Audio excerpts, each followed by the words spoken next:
kung atong tan-awon ang atong panahon karon, daghan kaayong mga tao ang nagkalisod sa ilang panginabuhi. Kay ngano, kay naay mga tao nga ika nga mag-take advantage sa mga kalisod sa katawhan, labi na ang magdaog-daog sa mga kabus. Sa panahon sa atong Ginoong Hesukristo o sa panahon ni Propeta Mikiyas, daghang mga tao ang mag-take advantage sa mga kabus. Daog-daogo nila ang mga naglisod, ang mga yanon na mga tao, kuhaon nila ang ilang magagmay na mga bahandi o kung naa sila gagmay nga yuta, ilang kuhaon. The same experience sa atong ebanghelyo sa Jesus, sa iyang pagbuhat sa mga maayo, sa iyang depend sa mga kabus, sa ilang rights, sa pag-ayo niya sa mga masakiton, pagtabang niya sa mga nanginahanglan. May mga taong wala malipay sa mga gipangbuhat ni Jesus, labi na ang mga Pariseyo. That's why naglaraw sila o nagplano sila sa pagpatay kang Jesus. Pero gipakita ni Jesus ang iyang maayong kinaiya. Isip pinili sa Dios na gikonsaran sa Espiritu Santo, wala siya makiglalis. Wala siya magpakita o kakusog. Wala siya nagpakita nga siya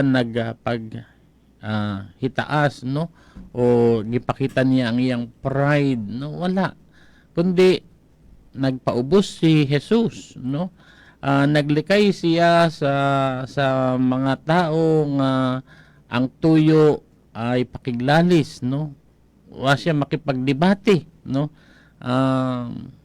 Gipakita ni Jesus nga ang iyang tuyo pagtabang lang sa mga nanginahanglan, no, labi na sa mga tao na masakiton, sa mga tao na naglisod.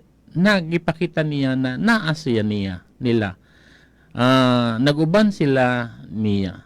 That's why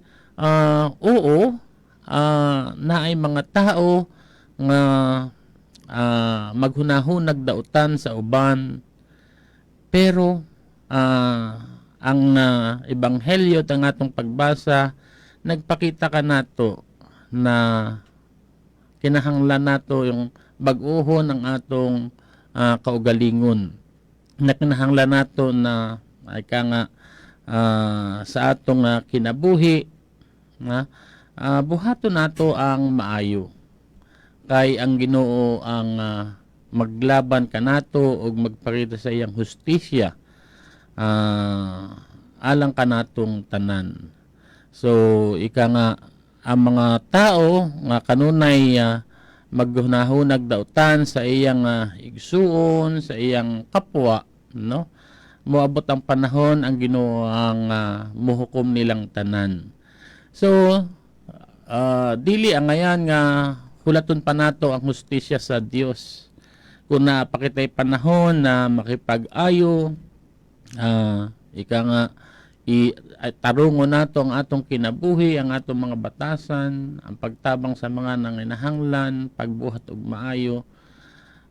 Samtang napakitay panahon, buhaton na nato ang tanang maayo aron dili makaingon kita, magregret pa kita pag-abot sa panahon. The Lord is calling us to change our heart, no? Let us tarungon nato ang atong kinabuhi, Tarungo nato ang atong relasyon sa usag-usa, buhaton nato ang tanang maayo, ug likayan nato ang atong mga daotang buhat. Ang Ginoo na nakakita sa tanan natong binuhatan ang maghatag kanato og hustisya.